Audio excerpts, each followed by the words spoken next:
I've added some stuff just to let you know that. A few of you have found the laboratory safety quiz, right?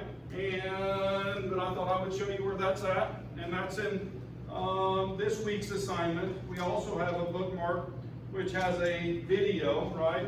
So this is the CofO chemistry safety video, so you can watch the video and take that quiz. That is assigned right now, okay? I'd like you to have it done by next Tuesday if you can, especially if you're taking lab on Tuesday. I did open a grace period to Thursday, right, for those people who might be behind or whatever that may be, and have Thursday lab. But I won't let you start lab without completing that video and taking the quiz. Or you could do it from the worksheet, which is posted in the handouts.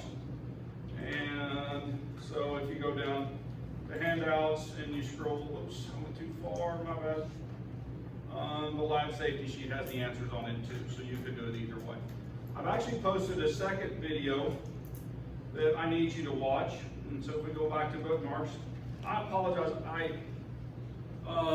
It needs to be shorter, I know that. But after you've worked on it for about 4 hours, and you've edited it, and then you get it all done, you get it uploaded, and then you realize that it needs another edit. There's actually a quiz question about one of the edits that needs to be done because I misstated the type of glassware that I was using. I said it was to contain, but it's actually to deliver. And so there's a quiz question, true or false, did I make a wrong statement? That's a nice way to handle it, isn't it? And you'll find that in the quiz and coursework. So I want you to watch that video and then take the quiz for the lab to make sure that you're watching the video and reading the handout ahead of time. There's also some hints and tips in the quiz.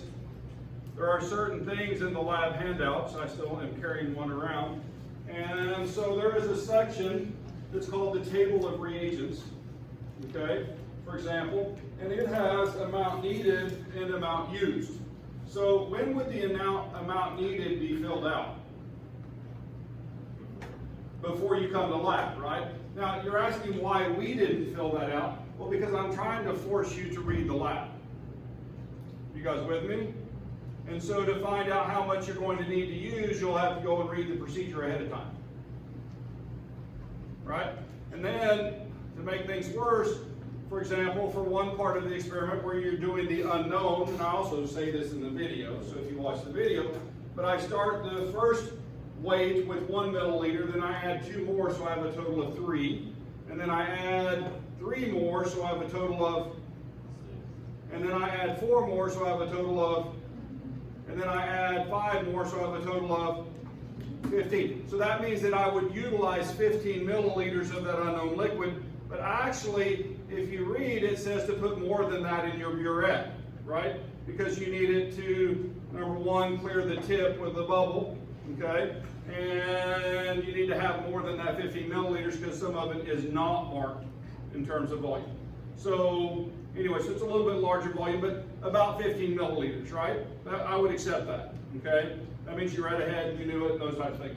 We're not looking for precise numbers there. We're just looking for a good estimate. Does that make sense? Okay? And normally we wouldn't ask what the volume of distilled water is, but because one part of this is using water, then we ask that volume. Okay? So I'm just trying to get you guys to read ahead on that. There's other things that you're going to run into, and I'll remind you of this, and my students will remind you, and we give a lot of grace early, and then we start taking that grace away, right? But when I finish a particular section in lab, for example, if you're there on Tuesday and you finish up your lab, you're getting ready to leave, you want to go to the last piece of work you did and you want to sign your name and put a date there. It's just like a laboratory notebook. It's a habit, right? And so we're trying to get you good habits. Dr. Easton will grade for those. Dr. Bro will grade for those. We all look for a signature and a date at the end of each piece of work. And the reason we do that is because we want you guys to be in the habit of doing that. If you are keeping that book, it can be used for patents, it can be used for legal work, and those types of things. And so that's something that is expected in our field. The same thing in medicine, right? When you're doing medical records, you either have to sign by hand or electronically sign each time you keep a medical record. And so time, date, and those types of things, right? Same thing. Dentistry, same thing. Okay, so we keep records, and so we're trying to teach you how to keep good records in chemistry. Cool? All right. questions? Yeah. What do we need to do in preparation for the lab next Thursday? Watch the video. Okay. Watch the 2 videos. You have to watch both of them. One of, like I said, the second one is 27 minutes, guys. I'm sorry. It's just what it is. Okay. I'm going to try to make those shorter as we do them, and I'll have to do some modifications in my labs. This was my first try, so please be kind. I don't like myself on video. I hope you guys like me better than I do. So cool. And I know they put you to sleep. I know they do. You can't help it. It's not as dynamic as being there and seeing me drop things and those types of things. Okay. So I cut all those drops out. Right? Yeah. And I did drop some things. Yeah. It broke. Yeah. So anyway, cool. All right. Did that answer your question? Yeah. Videos, quizzes, and be familiar with that when you show up, and then you'll just come in and we'll just start working. Okay. Now the unknown liquid's actually flammable, and what I think I'm going to do to make it convenient is actually put it in the lab next door. Because we're also going to open flames and lighting Bunsen burners. Does that make sense? And so I think that I'll just let you guys rotate out and go through and do the unknown in the opposite lab, okay, in the middle lab. But I've still got to clean some space in there. We just got my lab back today fully, and so I can start putting away stuff that's out, that's blocking other things. And then hopefully by the end of the week, next week, we'll have the other lab put back together completely, and we'll actually have space. So. Sometime midweek. Cool? All right. So where are you guys finding everything for the course right now? Campus Web. And now these are, I did this on my student workers' opinion. We had the option of using Stream or YouTube. I picked YouTube. Is that okay? Is that preferred with you guys too? Yeah, my student worker says do not use Stream. I mean, that was basically with hand on hip, do not use Stream. And so I took that as something that I believe. I do take student advice. So. All right. What's chemistry? What do you guys think of when you hear chemistry?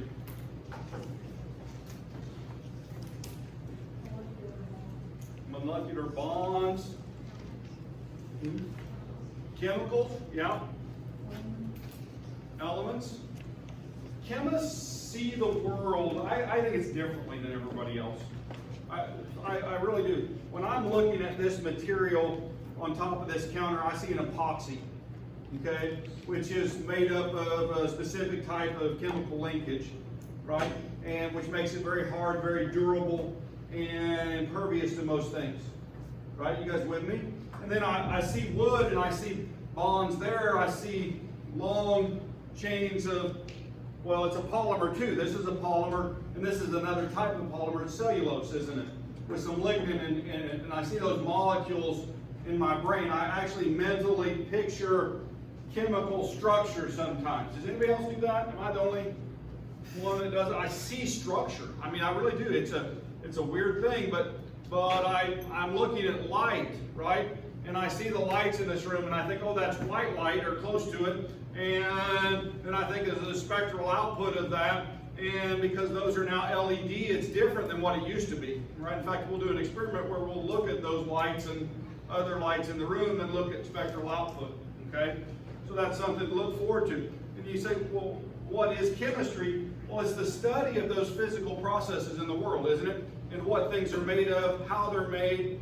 My job is identifying what's present, okay, as an analytical chemist, maybe in terms of quantity, trace amounts, bulk things, or even just like quality control in a process. And so there's so much to chemistry, it's amazing, but we do it because it makes, well, we do it because we enjoy it, I think, but it also makes life better, doesn't it?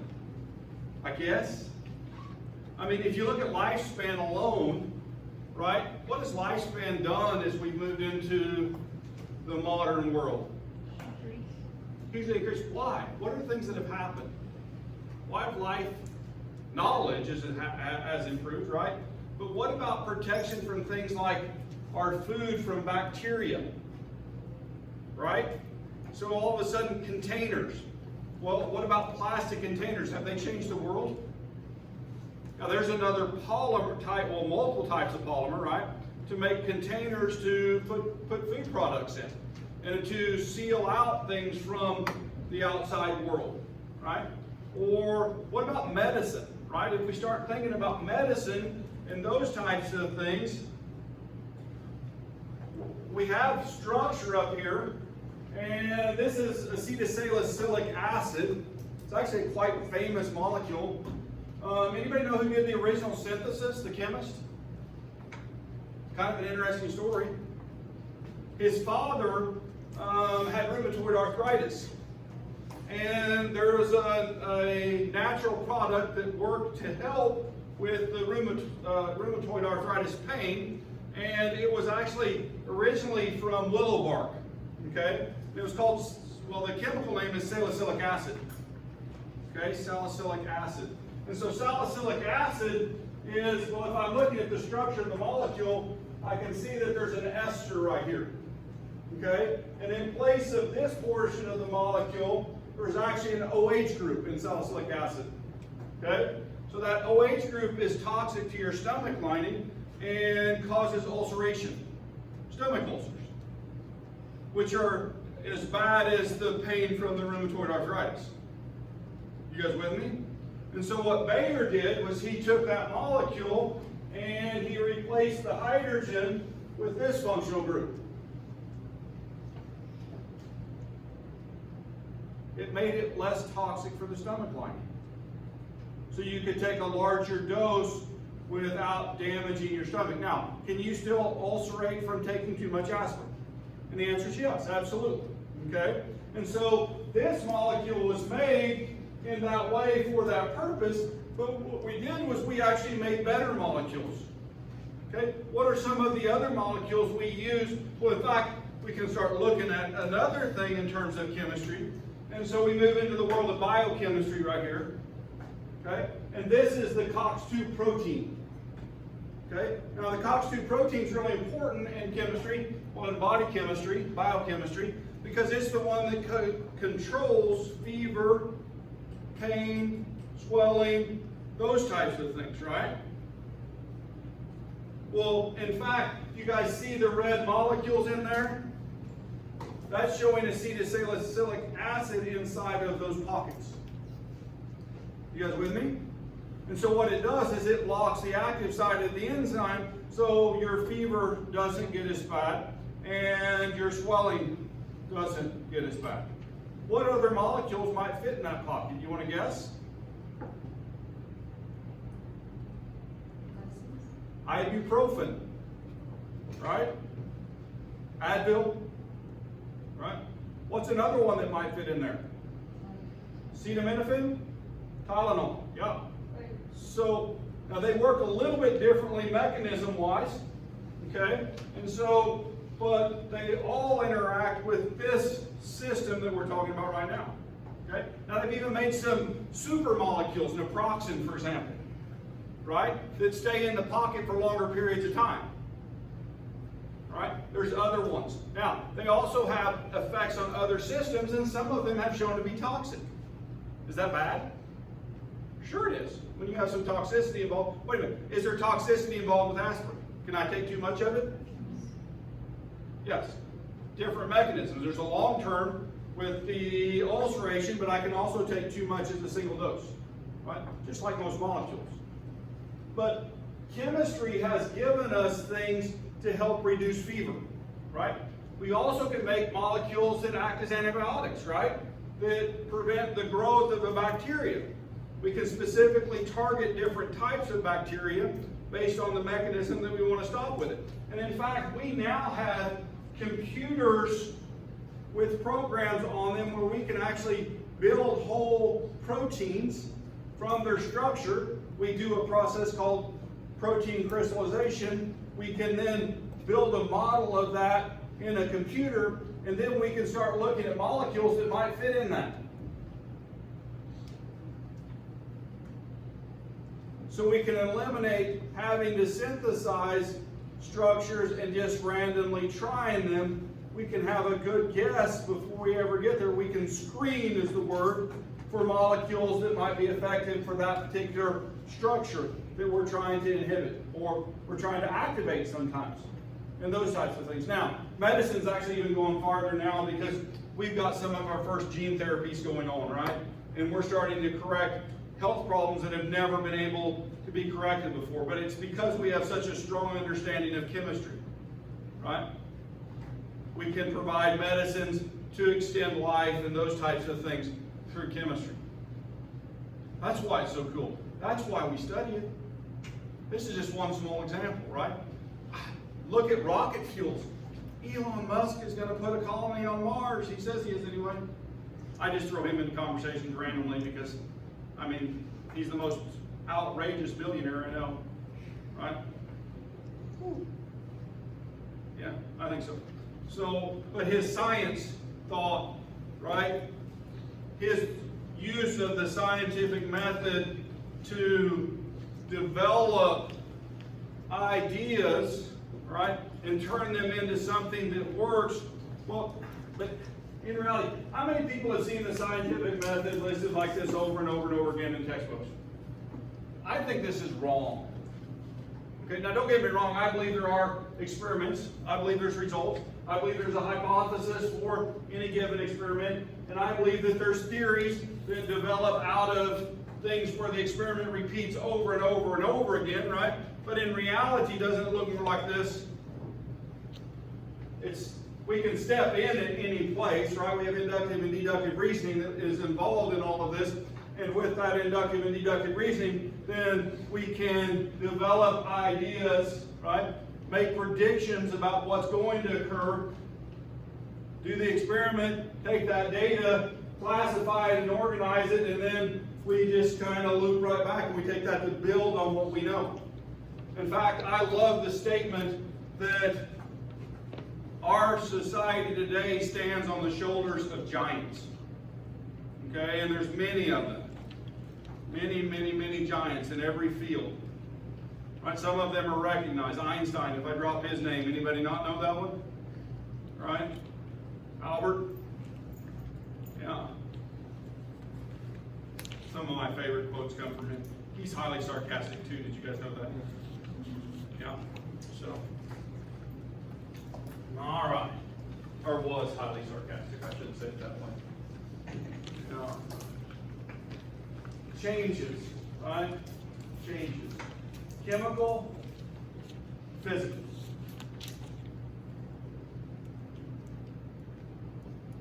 What's the difference? Chemical changes the bonding, right? A chemical change changes the bonding, and so I have a rearrangement of atomic structure. There's some things that set right on the edge of this, guys.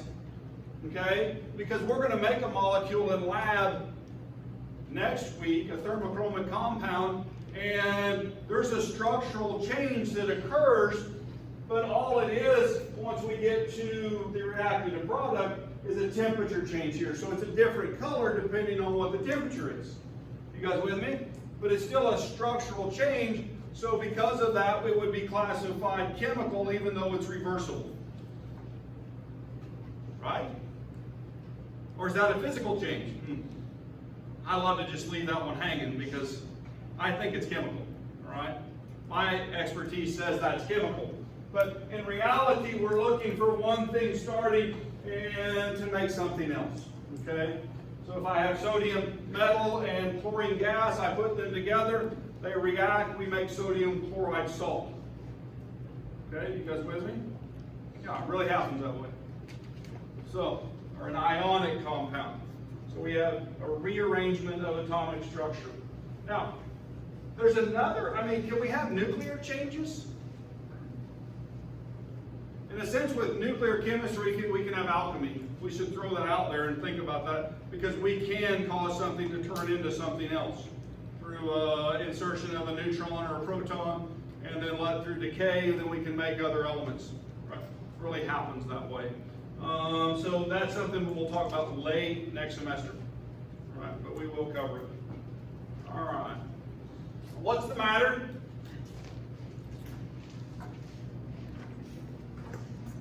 One of my favorite jokes of the year. Has mass and occupies space, that's what matter is, right? I think matter is chemicals. If it has mass and occupies space, then in my mind it's a chemical. Now it could be an element, right? We get into physics, we can get into subatomic particles, but we're going to ignore those for this class. Other than three. What three subatomic particles are we worried about for chemistry? Protons, neutrons, and electrons. Why are protons so important? They determine what element I have. You could just say I have element number 2. And what element is that? It's helium. Why is it helium? Because it has 2 protons. You guys with me? That's what distinguishes. Now I can have different isotopes of helium. I can change the number of neutrons and still have the same element. Okay? Now electrons are important too, right? They determine, in my mind, 2 things, right? One, the charge. I'm going to have the same number of protons, I can change the number of electrons, right? If I strip the 2 electrons from the element helium, then I have an ion, an He+2, right? And so that determines whether I have an ion or not, the number of electrons or protons. Very important concept in chemistry, because if I have an ion, then an ion is attracted to the opposite charge, a -2, right? And so I could possibly get that to bond. But now I know something about helium. Would helium want to do that? Nope, because helium's a noble gas and it doesn't want to give up its electrons. Okay, but now we can knock those out, right? You put in the right amount of energy in an X-ray, based on quantum mechanics, I can knock those 2 electrons right out of there and make an He+2, and then if I throw something in there with electrons, it will steal them back. Okay, you guys with me? Yeah. All right. How about this? Can you guys name something that's not a chemical? Can you name something that's not a chemical? Vacuum. Plasma? Plasma actually is made, that's an interesting thing, right? It's still matter, okay? And so that's the state the matter's in. It's just like it being solid, liquid, or gas. But what happens is the matter starts to intertwine in such a way in plasma that it may not be distinguishable as a single element, depending on how the plasma or where we're at in terms of that plasma situation. But yeah, I think it's still it's chemical. I'm going there. Okay. Now, inside of the sun, conditions are so much different there. Is it a little bit different than what we find here? Yeah, in any star.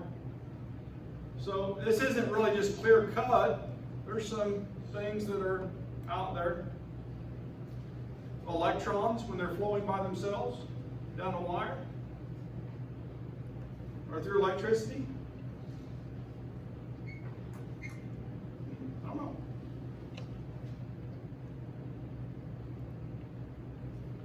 Well, chemistry is studying matter and its changes. That's what all that was about. It's a nice conversation. Here's matter. This is a concept diagram. I like these for studying. You guys might too.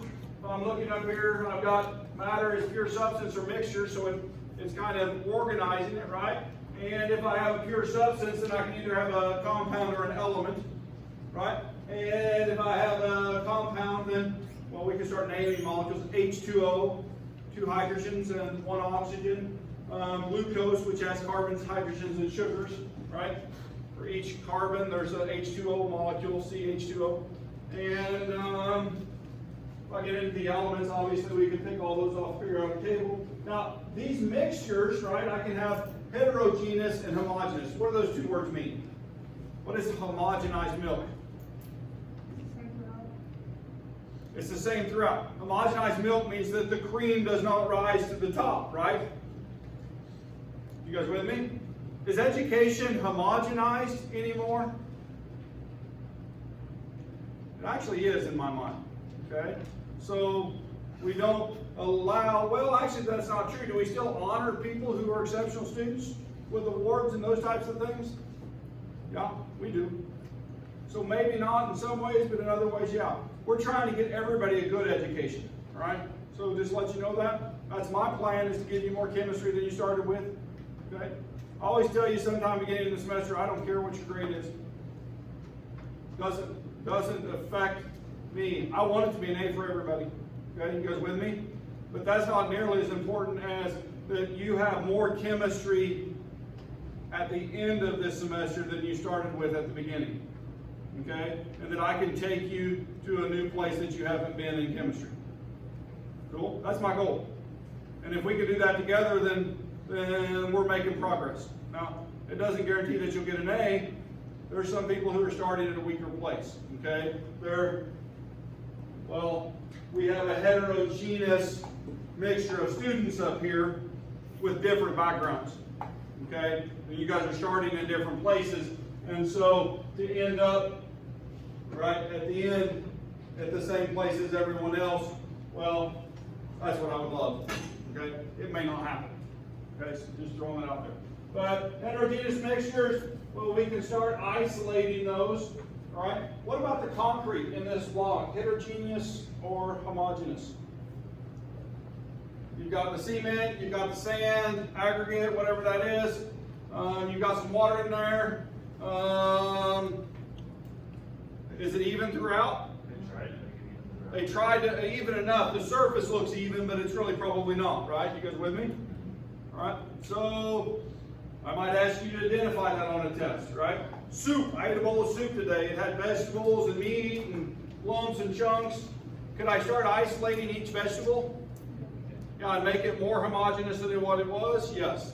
Okay. But it's still a heterogeneous. In fact, a lot of times I can pick those things out and separate them to get that started. Now, the homogeneous mixtures are like bronze, brass, and those types of things. I have difficulty physically separating the components, right? It's a mixture of components, but I have difficulty separating them out because they're uniform throughout. How about a glass of iced tea? Homogeneous or heterogeneous? Iced tea. Heterogeneous. What's the heterogeneity of that? What's that? Ice and then the tea. What about hot tea? Mostly homogeneous, isn't it? Other than the northern wall effects. How about if I put sugar in it? Dissolve the sugar by stirring. Still homogeneous, isn't it? Okay. Now, can I separate the sugar back out? How would I get the sugar back? I could evaporate out the water. I could distill the mixture, right? And the sugar would crystallize out. Now, I might also get some tannins and those types of things with that distillation, right? But could I further separate those and get those separated and have pure sugar again? And the answer is absolutely I could. Okay? Up to a certain level of purity. Okay? If I take multiple recrystallizations, I probably would lose some in each step, so I wouldn't have near as much as I started with. You guys with me?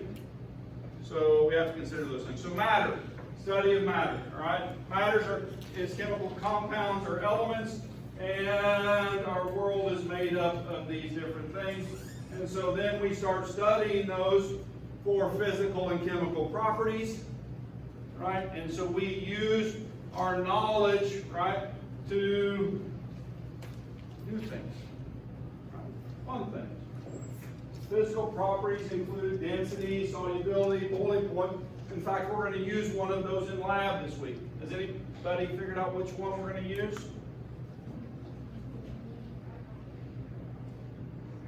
Density, right? Density, mass over volume, okay?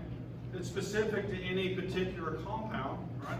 So it's useful to know that, and it helps me to identify what substance is present. The substance we're using is going to be pure, okay? And so its density will be very specific. Is there a common density that we know? If I got 10 milliliters of this liquid, right, and I put it into a container, I need to get a graduated cylinder down here because I usually keep one in the other lab. And if I put 10 milliliters of this liquid in there, how much weight would I have?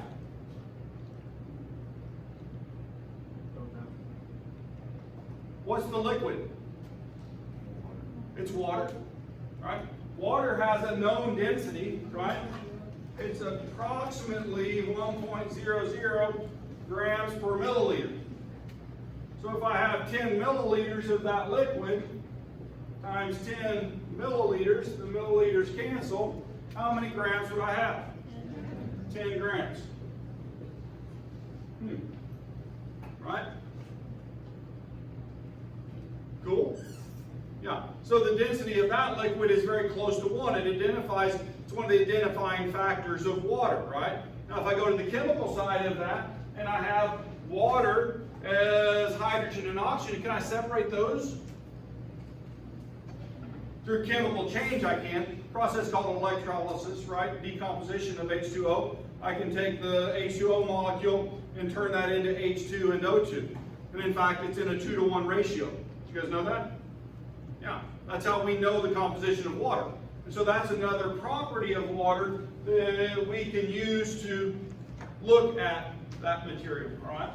So how does matter exist? Pure substance, mixtures, phases. I want you guys, let's go to the phase one, number 3. On your paper right now, I want you guys to draw a picture, and I want you to go to the nanoscale. Now that's 10 to the minus 9 meters, nanoscale, right? 10 to the minus 9. That may not mean much to you very much yet, right? But we know what 1 meter is, right? And so then if we go to centimeters, right? How many centimeters are in 1 meter? 100, right? And so when we do that, then 1 centimeter's, down about that big, right? And then if we go down a few more powers of 10 to a micrometer, well, we're getting microscopic at that point, right? You guys with me? In fact, I'm going to show a video here in a second, or that's kind of cool in that way. And so if I go 10 to the minus 9, I'm getting down on the atomic level. You guys with me? So I'm asking you to draw a picture of atoms, right? And what 3 phases of matter do we want to do? Let's do water, or liquid, I said water, liquid, gas, and solid, right? The 3 ones that we deal with most of the time, okay?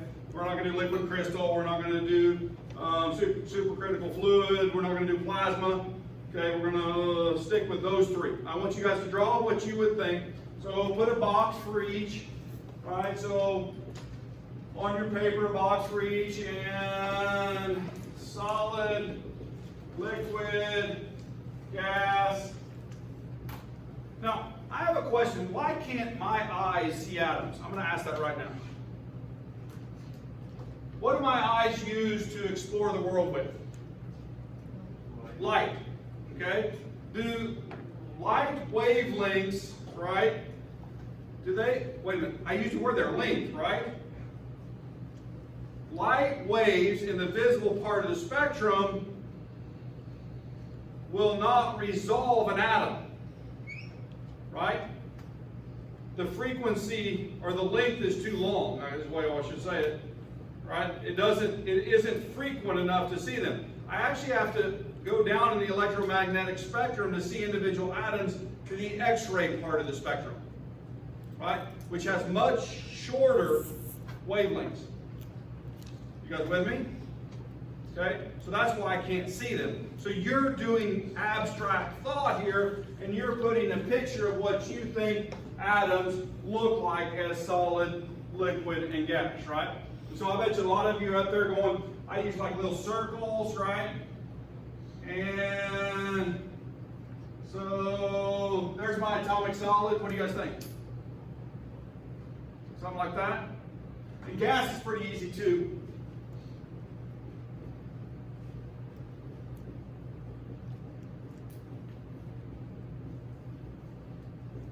Now, liquid, should we put it in the bottom of the container? Because it conforms to the bottom of the container because of gravity, right? Now, if we're out in space, it'd be different, right? It could be anywhere, but we're on Earth, so let's do it on Earth, and maybe this should have been sitting on the floor, right? Here, we'll move my box. Cool? You guys all right? I'm thinking this through, right? Now, I've got a quick question, all right? When I'm drawing the liquid, would it look more like this or more like this? right? Or, well, here. How about that? Is there anything wrong with this? I have a question now. We've talked about what density is, right? And so if this molecule that we're looking at is water, right? What do we know about the density of liquid water? It's what? About 1 gram per milliliter. What about the density of solid water? Does the ice float on the water or sink in the water? It floats. You know that water is unusual. Most solids don't float in their liquid. Usually they're slightly more dense than slightly expanded. Okay? It's the way water crystallizes.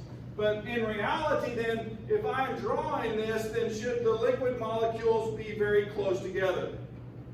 Right? Now I might show movement on these, right? So they're bouncing around and whatever. These are bouncing around too, right? So I've got a movement in there, but they're as dense as the solid. You guys with me? So this picture is wrong, right? All chemists know that, right? But how many people wanted to draw it looking like this? Before I thought like a chemist, I would have. You guys with me? Because they're moving. We all know they're moving. And the solid, they're not moving very much at all. But now wait a minute, do solids move? Yeah, in fact, all the time. They're vibrating. When do we not have movement? There is one theoretical point where there is no movement. It's a place called absolute zero. It's a theoretical place that exists. Now, we can actually get to limiting temperature. What's a limiting temperature? About 1/1,000,000th of a degree. Limiting temperature, that's it. Maybe even colder now, I don't know. That was a number of years back. We had a graduate who worked at Los Alamos in New Mexico and did cold temperature experiments. And so he was very familiar with that. He came and gave a couple talks, right? And he said, oh yeah, we can get down to about 1/1,000,000th of a degree. It's crazy, isn't it? Things superconduct, they behave completely different when they're that cold. Okay? Cool stuff. Right? Now, the reason I'm talking about that is because it's important to understand these properties of matter. Okay?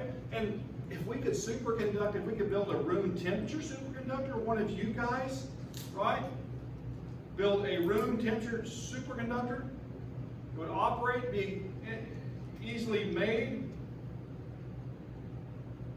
You'd make Bezos look like a poor man, right?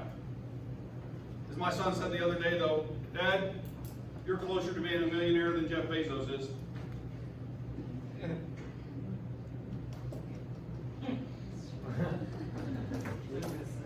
It does, I know. You got to process that one. I liked it. It was pretty good. All right, he's a little sarcastic too. Maybe he takes after his dad. All right. Kinetic molecular theory. A lot of what we do in chemistry revolves around theories like this one. Okay? This helps to explain the world and how it works. Now, kinetic molecular theory deals with something that's called an ideal gas.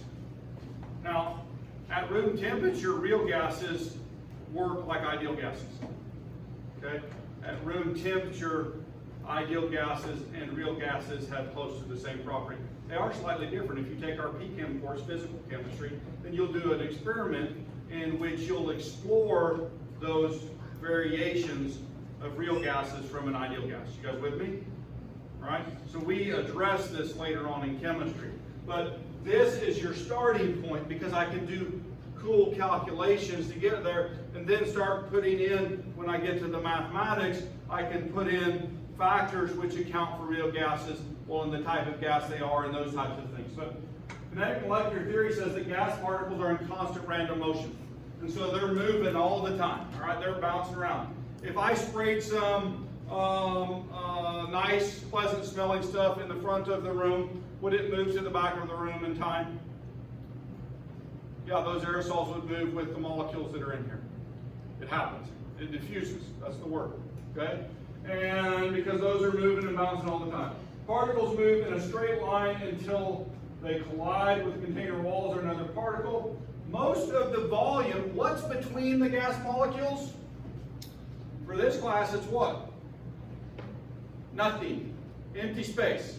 Okay? Now we can get into string theory and ring theory and all those things if you want to do physics. That's the class before this one. Okay? Physics. There's little or no attraction between the particles and the container walls or other particles. Now, real gases, if I get nitrogen gas, which this room is full of, about how much in this room is nitrogen? Anybody know? 70, probably a little more than that, about 78%, and then 79%, then 20% oxygen, right? And then the rest is a mixture of things, okay? Right now there'd be a lot of CO2 in here. Why? Because we're breathing, we're taking the oxygen and we're turning it into CO2, right? And those levels, you can put a monitor in front of the classroom. We've done it before, and you can watch that change during the class period. It's kind of fun. Cool? Yeah. So anyway, now when they get cold, they become sticky because what happens to nitrogen when it gets to really cold temperatures? It turns into a liquid. Yeah. And so we can liquefy it. So real gases, what we're talking about, ideal, remember that, okay? Collisions are elastic, energy can be transferred, but the total kinetic energy is conserved. Okay? Energy is conserved. It isn't any process, right? Well, we'll talk about that. Okay? Average kinetic energy, now this is really cool, depends on the temperature. Okay? Now, wait a minute, what does that mean? That means the hotter it is in this room, the molecules are doing what? They're going faster. All right, this is one of Dr. Garrison's fun theories, right? The reason you're so tired on a hot day, right, is because you're being hit more by the molecules around you than you would be on a cold day. Right? The atmosphere's beating you up. Now, there's a lot of other things that play a role in that. That's simplifying it, isn't it, to something that's unreal. It doesn't take all the variables